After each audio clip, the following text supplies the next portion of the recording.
very supportive, very, I think, very proud of that situation. And my brother-in-law especially, my sister and brother-in-law are disciples of Christ, where my sister passed last year.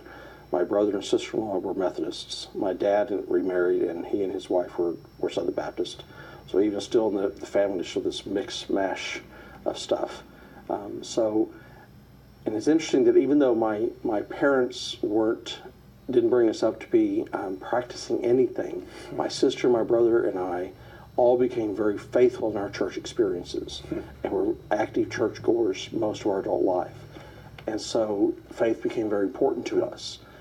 But it's interesting that their children haven't been, for the most part. However, my niece, my sister's youngest daughter, she is not married. She was married once and divorced, and been divorced now for 15 years.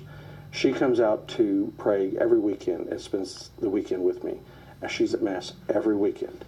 And so even though no one in the family has converted yet, I pray constantly for their conversions.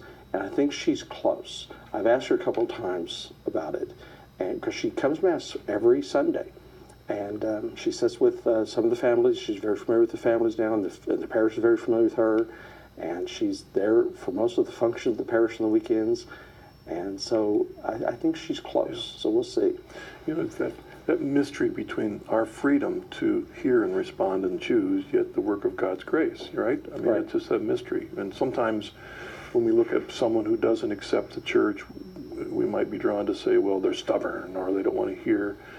But yet when we convert, we recognize that was the work of God's grace that opened our hearts and minds. And so it's really that mystery. It's a both and. Right. I tell people all the time, there's three issues. I preached about this last Sunday, in fact. I said, when people ask about how can I get someone to come to the faith, or how do I get my family back into the faith, I say, well, you do three things.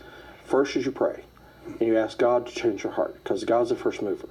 We don't ever go seek God. God seeks us, and he invites us into that intimate relationship with him as a Blessed Trinity.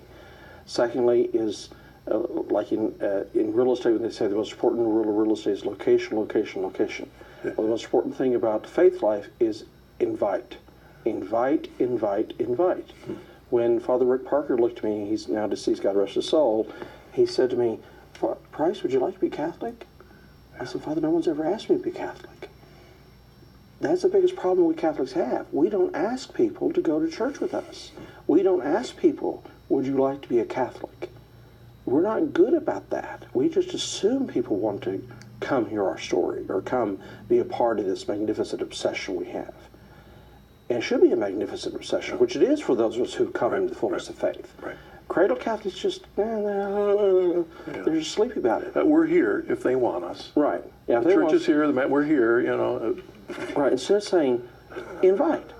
And then third is, be the very best Catholic you can be. A picture's worth 1,000 words, but being the very best Catholic you can be will do miracles for people's lives. You may be the only Catholic they know, especially in places like Oklahoma, that we're just not at that 4 and 10. We're pretty small. And so we have to be the best Catholics we can be so that we can be that icon of the church. Like you said, being the best Catholic can still sometimes be a confusion to those outside the church when they don't understand the things that we do. You know? And one of them, there you are, the rector